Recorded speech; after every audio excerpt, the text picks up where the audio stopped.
ونستغفره ونعوذ بالله من شرور أنفسنا ومن سيئات أعمالنا من يهد الله فلا مضل له ومن يضلل فلا هادي له أشهد أن لا إله إلا الله وحده لا شريك له وأشهد أن محمدا عبده ورسوله أما بعد إخواني في الدين عزني الله وإياكم. Alhamdulillah, kita seperti biasa akan melanjutkan pembahasan dengan kitab Al-Wajiz, masih dalam bab-bab yang terakhir dari Kitabul Janaiz. Dan pembahasan kita pada hari ini adalah tentang takziah. Takziah atau menghibur orang yang mendapatkan musibah kematian. Dari kata azza yang artinya tasliyah, yaitu menenangkan dan menghibur. Tentang takziah ini disebutkan oleh Syekh Abdul Azim bin Badawi hafizahullah taala, wa tushra'u ta'ziyatu ahli al-mayyit bima yudhannu annahu yuslihim wa yakuffu min huznihim wa yahmiluhum ala ar-ridha wa sabri mimma yathbutu anhu sallallahu alaihi wasallam in kana ya'lamuhu wa yastahdiruhu. Kata beliau, wa tushra'u ta'ziyatu ahli al-mayyit, dan disyariatkan, adalah perkara yang disyariatkan, menghibur keluarga si mayit dengan apa yang disangka akan menghibur mereka. Maksudnya dengan perkataan, ucapan yang diharapkan akan menghibur mereka. Wa yakufu an huznihim, dan untuk menghentikan atau menahan kesedihan mereka. Tentu saja orang yang tertimpa musibah bersedih, maka tidak diharapkan kesedihan itu berlarut-larut atau sampai mengantar pada bentuk niyahah, meratap. Oleh karena itu, kesedihan perkara yang wajar, tetapi hendaklah kemudian ditekan dan ditahan, ya. Wa yahmiluhum, demikian pula dengan perkataan-perkataan yang disangka akan membawa mereka, menuntun mereka untuk ridha akan takdir Allah dan sabar dalam musibah. Untuk ridha terhadap takdir Allah dan sabar dari musibah yang menimpa. Mimma yathbutu anhu, dan ucapan tersebut adalah dari ucapan-ucapan yang sah, yathbutu anhu, yathbutu an-nabi, yang sah dari Nabi. Jadi yang kita gunakan adalah kalimat-kalimat yang diucapkan oleh Nabi sallallahu alaihi wasallam ketika dia mentakziah sahabatnya, menghibur sahabatnya.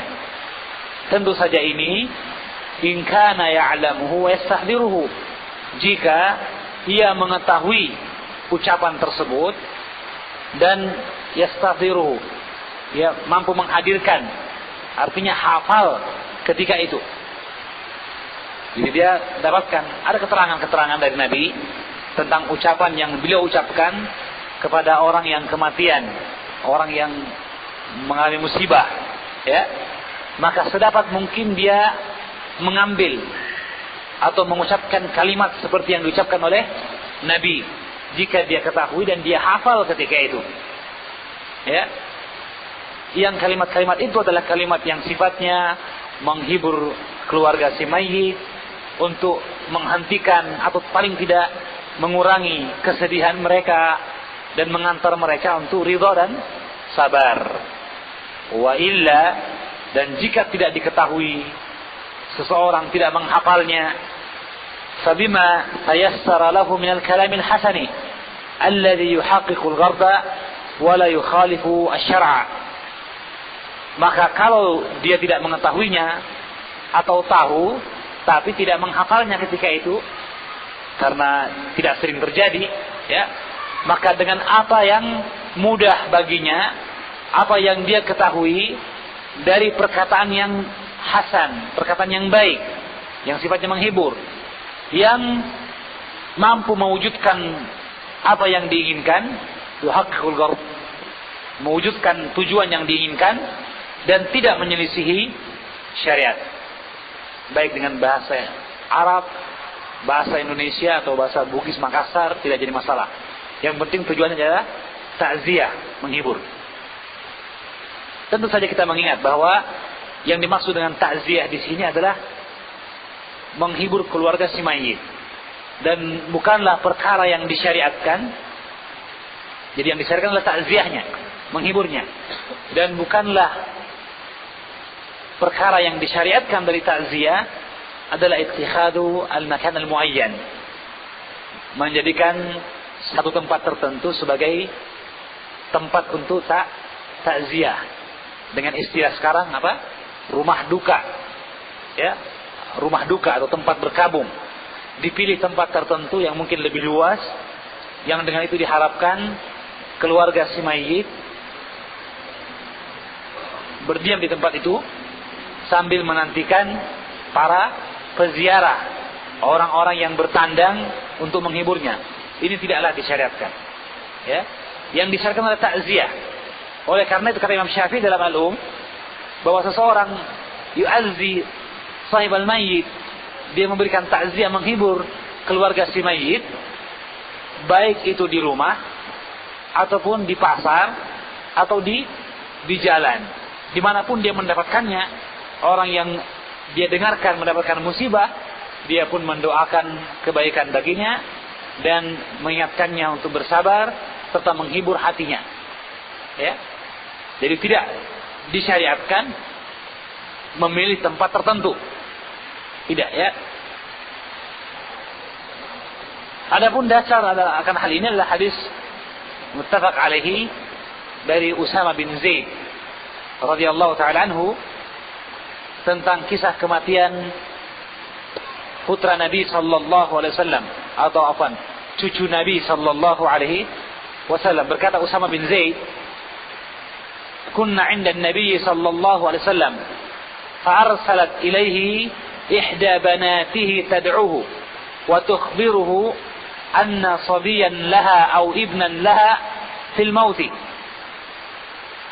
Adalah kami bersama Nabi, Usama bin Zaid dan para sahabat yang lainnya sedang bersama Nabi.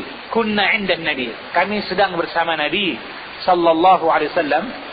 Maka seorang anak perempuannya mengirim kepada beliau, mengirim utusan, tad'uhu wa tukhbiruhu, untuk memanggilnya dan mengabarkan kepada beliau bahwa putra dari putri Nabi tersebut, artinya cucu Nabi tadi, au ibnan laha, atau anak laki-lakinya, fil maut, sedang dalam fi siyaqil maut, dalam keadaan sekarat, dalam keadaan sekarat.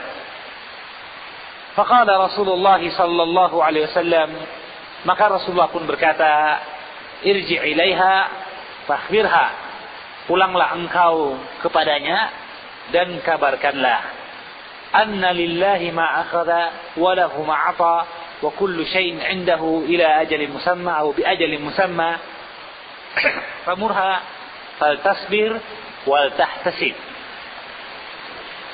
Maka Nabi berkata kepada utusan yang dikirim oleh putrinya, mengabarkan akan kematian atau keadaan sekarat dari cucunya. Kata beliau, pulanglah engkau kepadanya dan kabarkan bahwa sesungguhnya milik Allah apa yang diambilnya, dan milik Allah pula apa yang diberikannya, dan segala sesuatu di sisi Allah dengan waktu yang ditentukan, dengan tempo yang telah ditentukan. Maka perintahkan ia, hendaklah ia bersabar dan mengharapkan pahala dari Allah Subhanahu wa ta'ala. Jadi intinya, inilah kalimat yang digunakan oleh Nabi untuk menghibur putrinya, yang dia adalah kalimat yang disyariatkan bagi kita untuk kita ucapkan kepada setiap orang yang mengalami musibah. Dan perlu kita ketahui bahwa Nabi SAW mengucapkan perkataannya ini sebelum sampainya berita kepada beliau tentang kematian dari cucu beliau. Karena dalam riwayat yang panjang disebutkan bahwa kemudian dikirim kembali utusan untuk mengingatkan Nabi dan meminta beliau untuk datang. Maka datanglah Nabi SAW, kemudian dia pun menggendongnya, ya, menunjukkan bahwa anak kecil ini masih dalam keadaan sekarat dan belum mati. Maka ini menunjukkan kepada kita bahwa ucapan inna lillahi wa inna ilaihi rajiun, lillahi ma'ata wa lahu ma'akhadha wa indahu wa kullu syai'in indahu ila ajalin musamma wa bi ajalin musamma. Ucapan ini disyariatkan diucapkan baik setelah sampainya berita kematian atau kabar sakit yang keras yang dikhawatirkan akan berujung kepada kematian. Ya. Kenapa? Karena orang yang sakit pun berkurang darinya sebahagian dari nikmat. Wa nabluwannakum bi syai'in minal khaufi wal ju'i wa naqsin minal amwali wal anfusi was samarat. Allah akan menguji hamba-hambanya dengan sedikit dari ketakutan, dari kelaparan. Wa naqsin minal amwal, dan berkurangnya harta, wal anfus, dan jiwa. Ya.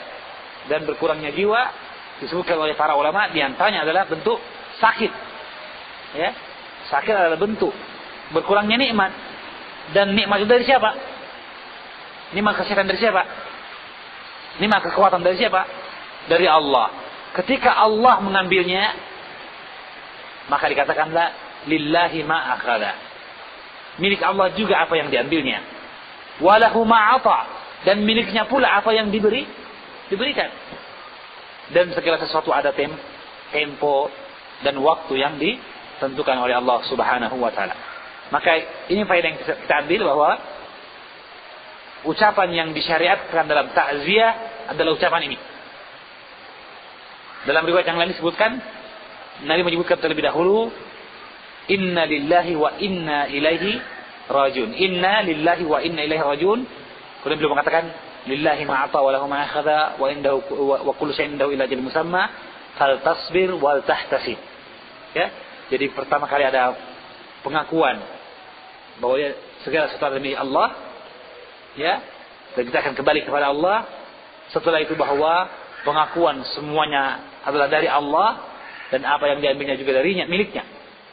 Maka pastilah ada tempo dan waktu dari setiap nikmat yang diberikan Allah kepada seseorang.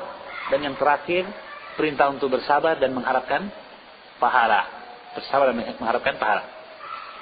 Jadi yang diucapkan, jika seseorang mengetahuinya dan menghafalnya, dia ucapkan. Jika dia tahu tapi lupa, maka dia datangkan dengan takbir yang lain, yang mungkin dia bisa berbahasa Arab, maka dia ucapkan dengan ucapan-ucapan yang mendekati makna tersebut, ya, yang tujuannya adalah untuk menghibur dan mengingatkan dia untuk bersabar. Jika kemudian dia tidak mengetahui pula, maka segala bentuk ucapan yang sifatnya adalah memberikan kepada dia kesabaran, ya, meminta dia untuk bersabar, menguatkan hatinya dan memberikannya ketabahan hati, disyariatkan. Ya, kita bilang misalnya, ya, sabar Pak, ya, semua kita akan kembali kepada Allah. Maka ucapan ini adalah ucapan yang sifatnya adalah menenangkan keluarga si mayit. Kemudian kata Syekh, wa yanbaghi ijtinabu amrayni wa in tataba'a an-nasu 'alaihima. Dan sepatutnya dalam takziah ini kita harus meninggalkan dua perkara. Sepatutnya untuk menjauhi dua perkara dalam perkara takziah maksudnya. Meskipun manusia tataba'an nasu 'alaihima. Meskipun manusia senantiasa melakukannya. Tatabu artinya apa? Turun temurun, ikut-ikutan, ya, dari generasi ke generasi berbuat seperti ini. Artinya sudah menjadi adat dan kebiasaan. Perilaku turun temurun. Meskipun dia telah turun-menurun, telah menjadi adat dan kebiasaan, harus dijauhi. Dua perkara tersebut. Tentunya ini dua perkara yang paling pokok, yang paling penting. Ya, sebab kalau tidak, kita ketahui banyak sekali perkara-perkara bid'ah yang dilakukan dalam perkara takziah. Ya, dalam istilah acara arwah. Ya, kalau kita istilahnya takziah, ya kan? Seorang yang binasa baru-baru ini, ya, maka dikatakan apa? Ada acara misa arwah, ya kan? Arwah menunjukkan bahwa budaya takziah dalam arti yang batil, yang bid'ah, 7 hari, ya, 1, 2, 3 hari, 7 hari, kemudian 40 hari, 100 hari, 1000 hari, adalah perkara yang diambil dari selain Islam, bukan dari Islam. Karena adat seperti ini pula ada pada orang-orang Nasrani. Ada pada orang-orang Nasrani. Ya, maka sungguh benarlah sabda Nabi, "Latattabi'anna sanana man kana qablakum shibran bi shibrin wa dira'an bi dira'in." Sungguh kalian akan mengikuti jalan orang-orang sebelum kalian, sejengkal demi sejengkal, sehasta demi sehasta. Ya. Jadi kalau begitu banyak perkara yang terlarang, termasuk ya membayar orang-orang yang sengaja disewa untuk membayar atau membacakan Al-Quran, menamatkan 30 juz, ya, atau bentuk-bentuk yang lainnya. Tetapi Syekh menyebutkan dua perkara, maksudnya dua perkara yang datang keterangannya dalam hadis, yang dia adalah perkara yang paling pokok, perkara yang paling banyak, ya, bukan bahwa dia hanyalah dua perkara yang terlarang, yang lainnya boleh, tidak. Ya, karena sesungguhnya telah disyaratkan sebelumnya bahwa ketika menghibur keluarga si mayit diucapkan disyariatkan mengucapkan ucapan-ucapan yang sah dari Nabi atau ucapan-ucapan yang baik yang mewujudkan apa yang diinginkan dari tujuan menghibur dan tidak menyelisih syariat, tidak menyelisih syariat, ya. Oleh karena itu kadang terjadi sebagian kaum muslimin melihat adalah bentuk yang bagus pada waktu acara-acara kematian mendatangkan wa'id atau wa'idah, ya, penceramah perempuan atau laki-laki yang tujuannya untuk menghibur keluarga si mayit. Maka sesungguhnya bentuk menghibur seperti ini adalah bentuk menghibur yang terlarang. Kenapa? Karena di samping padanya ada bentuk ijtima', ya, berkumpulnya orang dalam rangka takziah, juga pastilah ada bentuk san'atut ta'am, makanan yang dihidangkan, dan yang ketiga, mendatangkan penceramah itu sendiri adalah perkara yang bid'ah. Seperti perkataan Imam Ibn al-Hajj dalam kitanya Madkhal, ya, daripada bentuk bid'ah adalah mendatangkan penceramah laki-laki ataupun perempuan, laki-laki untuk, ya, peserta laki-laki dan penceramah wanita untuk kaum wanita. Dia perkara bid'ah. Apa dua perkara yang dilarang tersebut? Kata beliau, yang pertama, al-ijtima'u lit-ta'ziyah fi makanin khas kaddar awil maqbarah awil masjid. Ya, yang dilarang dari bentuk takziah adalah yang pertama al-ijtima', berkumpul-kumpul untuk takziah, berkumpul-kumpul untuk takziah di tempat tertentu seperti rumah, dengan istilah rumah duka, awil maqbarah atau kuburan, awil masjid atau masjid tertentu. Ya. Semuanya ini terlarang. Ingat, apa yang terlarang? Ya, berkumpul dengan sengaja dengan memilih satu tempat tertentu. Adapun terjadinya perkumpulan dalam keadaan tidak sengaja, maka ini bukan perkara yang dimaksud. Ya, misalnya seseorang mengantar jenazah ke kuburan atau datang ke tempat keluarga yang mengalami musibah dalam rangka menyelenggarakan jenazahnya atau menghadiri jenazahnya. Dia perkara yang disyariatkan. Nah, bertepatan dengan itu dia pun menghibur keluarga si mayit. Nah, berkumpul tentu saja terjadi perkumpulan orang-orang, tapi dia bukan dalam bentuk ittihadul makan al-muayyan lit-ta'ziyah. Bukanlah bentuk mengambil tempat tertentu untuk takziah, tapi dia tujuannya lain. Tujuannya adalah untuk menghadiri pemakaman, ya, atau menyelenggarakan jenazah. Maka bertepatan dengan itu dia pun memberikan takziah. Tentunya ada khilaf sebenarnya di antara para ulama tentang apakah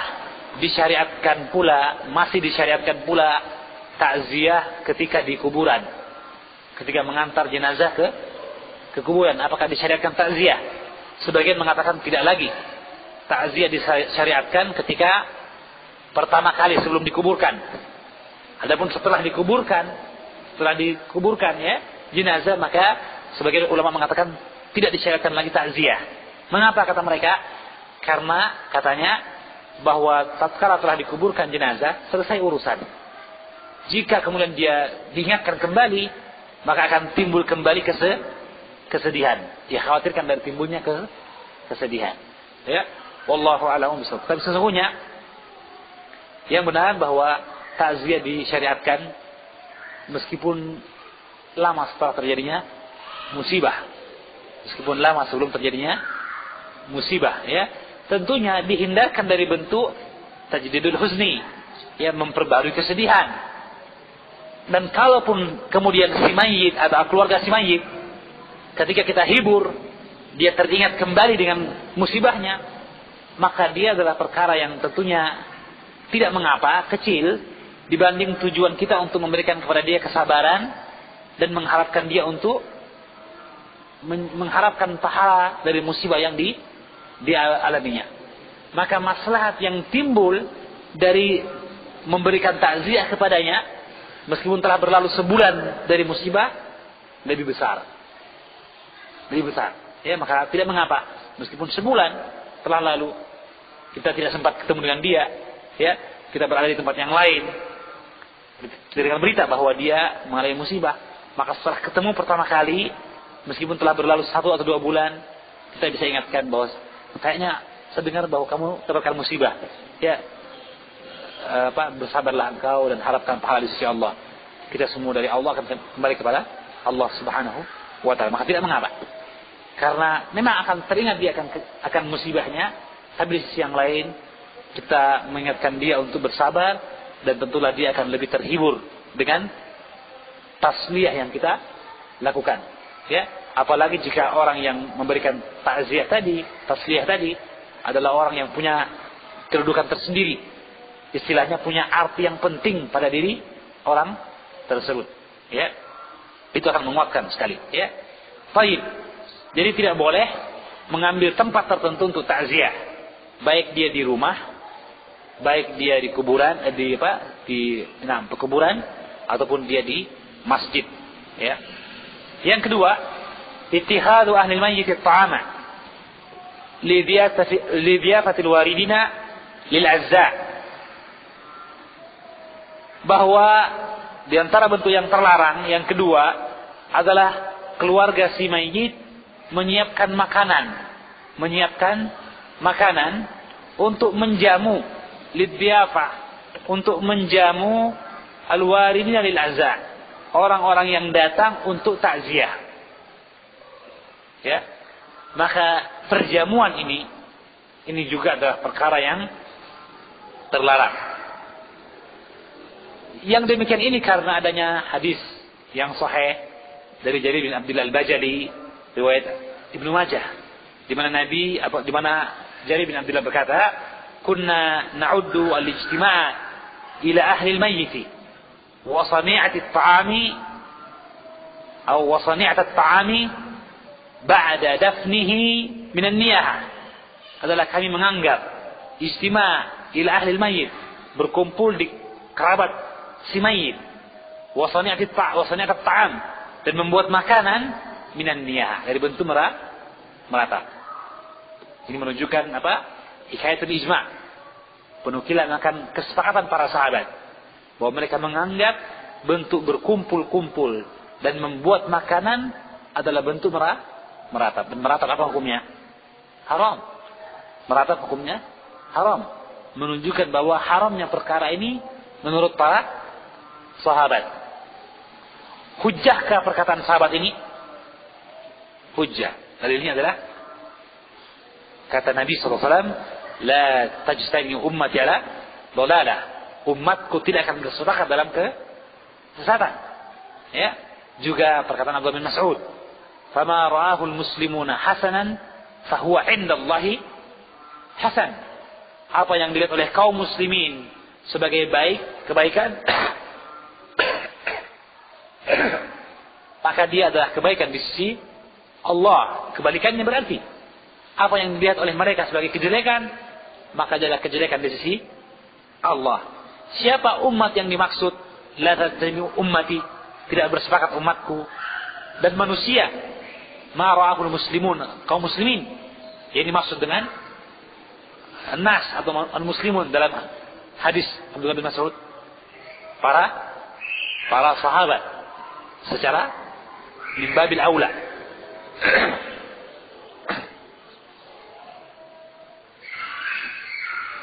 Dalam barisan terdepan, umat yang dimaksud kaum muslimin yang dimaksud adalah para sahabat ridwanullah alaihim ajmain.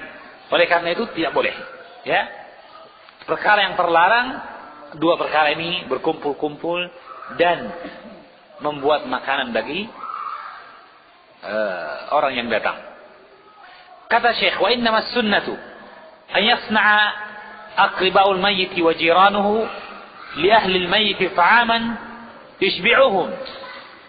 Sesungguhnya yang disunnahkan, yang diperintahkan, yang sesuai dengan sunnah adalah dibuatkannya, atau bahwa kerabat si mayit dan tetangganya membuatkan bagi keluarga si mayit.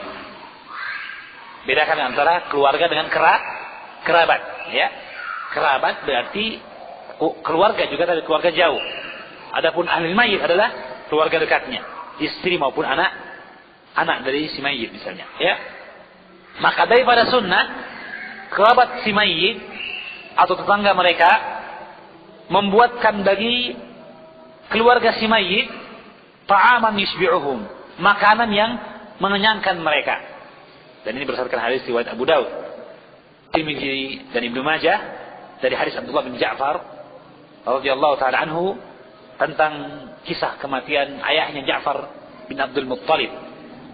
Kata beliau, kata Abdullah bin Ja'far, "Lamma jaa na'yu Ja'far hina qutila, qala an-nabiy sallallahu alaihi wasallam, isna'u li ali Ja'far ta'aman, faqad atahum amrun yushkiluhum aw atahum ma yushkiluhum." Berkata Nabi kepada para sahabatnya, "Isna'u li ali Ja'far ta'aman." Buatkanlah untuk keluarga Ja'far makanan. Faqad atahum, telah datang kepada mereka amrun yusgiluhum, perkara yang menyibukkan mereka. Itu perkara kematian yang menyibukkan dia dari apa? Ya, dari melaksanakan aktivitas kesehariannya. Karena dia ima terlarut dalam kesedihan atau berusaha untuk melawan kesedihan, menekan perasaan sedihnya. Itu berat, ya kan? Itu berat, perkara yang tidak mudah, sehingga terkadang menyebabkan mereka lupa untuk makan dan tidak punya hasrat untuk membuat makanan. Maka kalau dalam hal ini mimbabi ihsan ilal ghair, dalam bentuk berbuat baik kepada orang lain, kita pun yang punya kelapangan memberikan bagi mereka makanan, memasakkan bagi mereka. Ya. Jika memberikan makanan kepada orang yang membutuhkan, ya, orang yang tersibukkan secara umum adalah perkara yang disyariatkan, apalagi jika orang yang tertimpa musibah. Ya. Baik. Dan kita ingatkan pula di sini bahwa sesungguhnya para ulama mengingatkan dari perkara membuat makanan ini. Seperti kata Ibnul Hammam Ya. Beliau mengatakan sesungguhnya membuat makanan, sani'atut ta'am, membuat makanan, perjamuan, dia adalah syar'un fil hubur la fil syurur. Dia adalah perkara yang disyariatkan fil hubur, dalam kegembiraan. Ketika seorang berhari raya, ketika seorang mengadakan pernikahan, walimah, ya, ketika mengadakan akikah karena kelahiran, maka dia syar'un fil hubur, syariat atau perkara yang disyariatkan ketika senang, ya. Kalau ada orang yang ibaratnya baru dapat bonus misalnya, maka dia pun mentraktir teman-temannya, ya, atau mentraktir ahli sufa misalnya, ya. Maka ini bentuk hubur, karena dia gembira, dia pun menampakkan gembira dengan apa? Makan, ya. La syar'un fisur, bukan perkara yang disyariatkan ketika syurur, kesedihan, kejelekan menimpa, tidak, ya. Tidak ada orang yang mengalami musibah gempa misalnya buat perjamuan makan yang ada tenda darurat, ya kan? Tenda darurat, karena orang yang lain sedang sibuk, tidak mampu untuk, bahkan mungkin tidak punya bekal untuk dimasak, maka dibuatlah dapur-dapur umum, ya. Bukan perjamuan, bukan. Nah, demikianlah keadaan dalam syurur, dalam kesedihan, ya. Maka yang ada adalah bentuk saling membantu, ya, menghibur dia, ya. Sehingga dengan demikian, kata Ibnu Hulmam, sesungguhnya membuat makanan ketika kematian, acara hari pertama, kedua, ketiga, sampai ke-7, 10, 40, 100, dan 1000 adalah perkara yang bertentangan dengan syariat. Itu hadis ini dari bin Abdillah Bajari, dan bertentangan dengan akal yang sehat pula. Ya, subhanallah. Tetapi kita dapatkan bahwa dia adalah perkara yang sangat banyak terjadi di kalangan kaum muslimin. Bahkan sekarang terjadi perselisihan yang besar, atau bahkan dituduhnya orang-orang yang tidak melaksanakan perkara ini, yang menyelisih kebiasaan, sebagai orang yang tidak perhatian kepada kerabatnya yang telah meninggal. Atau bahkan kadang dibawakan kisah-kisah bahwa si fulan bermimpi bahwa bapaknya orang yang sudah meninggal ini, bapaknya seseorang tadi datang kepadanya dalam keadaan kurus, ya, dan mengatakan bahwa anak-anak saya tidak pernah memberikan saya makanan, ya. Maka akhirnya datanglah dia kepada kerabat si mayit, kamu ini kasihan, ya, saya mimpi ketemu bapakmu, ya, dikubur, dia kurus sekali, katanya tidak pernah ditengok, tidak pernah dikirimi makanan gitu. Maka akhirnya karena khawatir celaan, ya, atau untuk membuang rasa malu, maka dibuatlah acara tersebut. Mungkin dia sendiri tidak terima, tapi ya bahaya kalau tersebar berita dari orang tetangga ini tadi kemana-mana mengatakan bapak saya kurus, setelah itu saya pun tidak buat apa-apa lagi. Maka dibuatlah acara hari kesekian, ya. Maka tentu saja, mengapa tidak dibuat setiap hari saja kalau dia perkara yang disyariatkan, ya, karena tentunya akan semakin gemuk nantinya, ya. Dibuat setiap hari saja. Kenapa harus dipilih hari ke-3, hari ke-7, hari ke-10, atau hari 100 misalnya, ya, kenapa harus dipilih hari itu, ya? Maka adanya penetapan waktu, ya, adalah perkara yang jelas-jelas menunjukkan adanya bid'ah dalam perkara tersebut, ya. Baik, saya kira jelas perkara takziah ini. Ada pertanyaan dari ikhwah tentang masalah takziah, ya.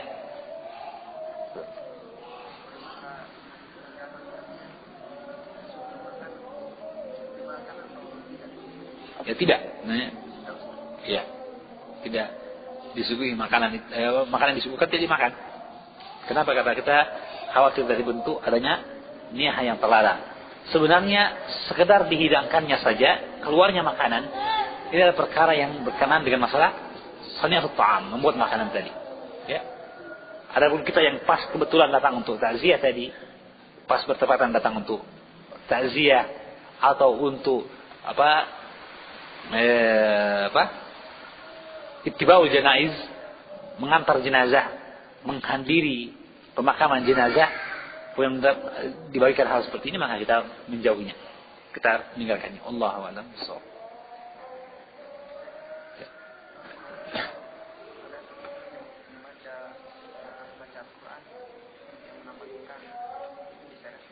Tidak disyariatkan pula, ya. Bagaimana jika tidak diadakan makanan, tidak disuguhkan makanan, hanya saja bahwa orang-orang diminta untuk berkumpul, mulai membaca pula ayat-ayat suci Al-Quran, atau menamatkan 30 juz, dan nanti mungkin bawa amplop, mungkin juga tidak, ya. Maka dia terlarang dari sisi bentuk ijtima'nya. Ya, kunna na'uddu al-ijtima' inda ila ahli al-mayyit atau indal janaiz. Ya, berkumpul-kumpulnya sendiri adalah perkara yang terlarang. Ingat, berkumpul yang dimaksud adalah berkumpul dalam keadaan sengaja untuk takziah, termasuk berkumpul dengan cara-cara bid'ah yang dia ada bentuk syahadat zur, walladzina yashhaduna zur, wa idza marru billahi marru kiram, maka tidak boleh dihadiri acara-acara yang seperti itu. Wallahu a'lamu bissawab. Ya. Adapun berkumpul karena penyelenggaraan jenazah, berkumpul karena menghadiri pemakaman jenazah, maka dia berkumpul yang disyariatkan. Berkumpul yang disyariatkan. Adapun berkumpul untuk membacakan Al-Quran, maka tidak ada keterangan tentang hal tersebut. Allahu a'lam. Ya? Iya, musakamah tidak boleh. Iya, malam hari, ya. Baik dia malam hari atau dari pagi sampai malam, 24 jam terbuka, ya. Orang silahkan datang makan, silahkan datang baca Quran dan sebagainya, maka dia terlarang. Termasuk dalam apa yang disebutkan oleh para sahabat sebagai bentuk niyah, bentuk meratap. Allah a'lam bishawab. Misalkan kan tangga yang bikinkan. Ya. Bagaimana kalau bahan makanannya keluarga yang mayit tentunya, atau beras ya, mayit. Tapi tangga yang bikin. Allah a'lam bishawab. Ya. Allah a'lam. Ya. Hadisnya umum mengatakan isna'u li ali Ja'far ta'aman.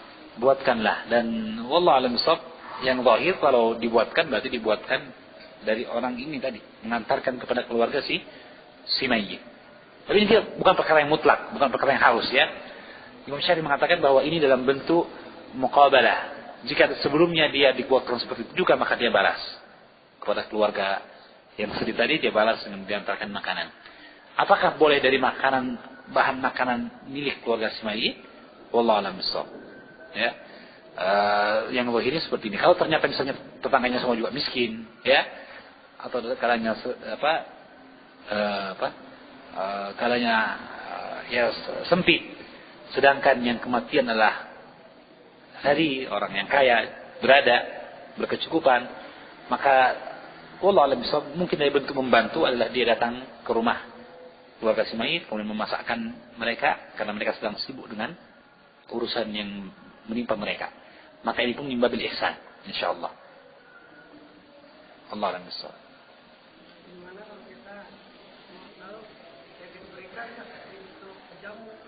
Nah, bagaimana jika tetangga mengumpulkan makanan atau mengumpulkan makanan yang diserahkan kepada keluarga si mayit, yang kemudian oleh keluarga si mayit disuguhkan kepada orang-orang yang hadir? Ya, Allah a'lam bishawab, ini min bab sana'atut ta'am juga. Jadi bukanlah yang dimaksud dengan sani'atut ta'am yang khusus dari keluarga si mayit. Yang jelas adalah sani'atut ta'am yang tujuannya pada ta'ziyah. Ya, berkumpul-kumpul dan membuat makanan. Adapun membuat makanan yang dimaksud dengan perintah Nabi, isna'u li ali Ja'far ta'aman, adalah apa yang diberikan kepada keluarga si mayit. Ya. Kemudian kalau ternyata memang sengaja dibuat banyak, satu kampung masak semua misalnya, ya, yang diantarkan ke rumah keluarga si mayit, dan diharapkan sebenarnya biar dibolehkan kumpul-kumpul tadi, ya, pokoknya keluarga si mayit tahu beres, ya, dia hanya duduk saja, nanti kami yang masakkan, kami yang kumpul urunan, ya, setelah itu nantinya orang datang untuk takziah, menghibur dan diberikan makanan. Maka ini pun masuk dalam bab i'anah, bab ta'awun. Tadi ta'awun ala itsmi wal udwan. Ta'awun dalam bentuk dosa. Kenapa? Karena yang terlarang adalah bentuk membuat makanannya dan berkumpulnya. Dan ketika dibuatkan makanan seperti ini, fi kamiyah kabirah, dalam jumlah yang banyak, yang besar, akan memudahkan terjadinya berkumpul. Ya. Dariah, pengantar untuk dibuatnya acara-acara, ya. Apalagi kalau yang lain, kan banyak di makanan. Panggil penceramah yang lain, biar kumpul-kumpul. Nanti daripada kumpul-kumpul bicara-bicara yang kosong, lebih panggil penceramah. Ya, daripada setelah ceramah masih banyak waktu, masih banyak yang ngumpul, baca Quran. Dan akhirnya mengantar terus pada perkara-perkara yang terlarang sehingga menjadi bolehlah apa yang sebelumnya terlarang. Tidak.